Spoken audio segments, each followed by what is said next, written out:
Voici les erreurs les plus fréquentes à éviter lorsqu'on travaille avec une meuleuse portative. Erreur numéro 1. Choisir la mauvaise meule. On risque de faire éclater ou rebondir une meule qui n'est pas conçue pour la tâche à réaliser. Une meuleuse portative peut servir à couper ou à meuler.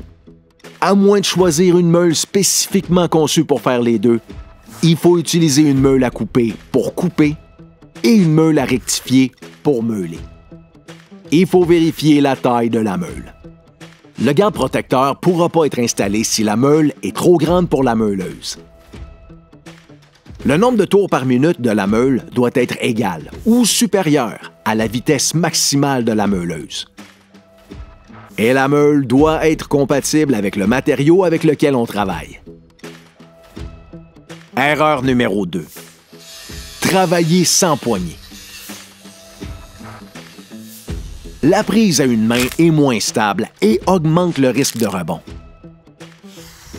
On installe la poignée latérale du côté gauche, au centre ou du côté droit selon la tâche. On travaille toujours avec les deux mains fermement sur la meuleuse. On adopte une position confortable avec les deux pieds distancés pour assurer sa stabilité. Pour éviter une perte de contrôle pendant le travail, on maintient un angle de 90 degrés pour couper et un angle de 15 à 30 degrés pour meuler. Erreur numéro 3. Travailler sans garde. Le risque d'entrer en contact avec la meule ou de recevoir des projectiles est très élevé. Le garde-protecteur doit toujours être présent et orienté de manière à maximiser la protection. Erreur numéro 4. Travailler avec une meule mal fixée. Une meule mal fixée risque d'éclater ou d'être projetée. Il faut toujours vérifier la taille du trou central et utiliser les garnitures de montage fournies. Il faut fixer la meule en utilisant l'outil de serrage fourni par le fabricant sans trop la serrer. Sinon, on risque de la fissurer. Pour vérifier que la meule est bien installée, plusieurs fabricants recommandent de la faire tourner pendant 1 minute à pleine vitesse avant de s'en servir. Erreur numéro 5. Utiliser une meule en mauvais état. Une meule endommagée ou usée risque d'éclater ou de provoquer un rebond. Il ne doit pas y avoir de défauts, de fissures ou de traces de corrosion sur la meule. Elle ne doit pas non plus être échappée, mouillée ou expirée, sinon on la jette. Erreur numéro 6. Entamer le travail avant que la meule tourne à plein régime. On risque de provoquer un rebond et une perte de contrôle de l'outil.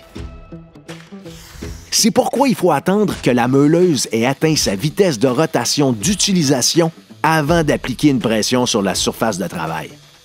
Une fois la vitesse atteinte, il faut appliquer une légère pression et laisser l'outil travailler. Erreur numéro 7. Ne pas prévoir tous les équipements de protection nécessaires. On est à risque de recevoir des projectiles, de se couper et de se brûler. En plus de lunettes de sécurité, il faut porter une visière pour protéger tout le visage. Le port de protecteur auditif est aussi obligatoire. Certaines tâches vont aussi nécessiter le port d'un tablier, de gants ajustés et d'une protection respiratoire. Erreur numéro 8. Se positionner dans l'axe de coupe. On s'expose à de sévères lacérations lors de rebonds, de perte de contrôle ou de bris de la meule. Il faut toujours se positionner d'un côté de la trajectoire des étincelles, des débris et de la meule. Lorsqu'une meule éclate, chaque morceau devient un projectile dangereux. C'est pourquoi il est si important de délimiter la zone de travail et de s'assurer que personne n'y accède pendant qu'on travaille. Erreur numéro 9. Ignorer le risque de feu. Certains matériaux produisent des étincelles lorsqu'on les travaille. Il ne doit jamais y avoir de produits inflammables à proximité du lieu de travail. Il ne doit pas non plus y avoir d'accumulation de poussière combustible. On doit s'assurer d'avoir un extincteur fonctionnel de type ABC à proximité. En passant, quand il y a des étincelles en travaillant, il s'agit de travail à chaud. Et un permis de travail à chaud peut être nécessaire. Erreur numéro 10. Déposer l'outil avant l'arrêt complet de la meule. La meuleuse risque d'être projetée vers nous ou vers quelqu'un d'autre. Il faut toujours attendre que la meule soit immobile avant de la déposer. Et on la dépose avec la meule vers le haut. Les meuleuses sont faites pour couper et meuler. Mais comme il existe d'autres outils pour faire des coupes de façon sécuritaire, il faut toujours se demander si la meuleuse est le bon outil pour la tâche à réaliser. Consultez les programmes de prévention et les FAS de la PCHQ pour plus de détails et l'ensemble des consignes de sécurité.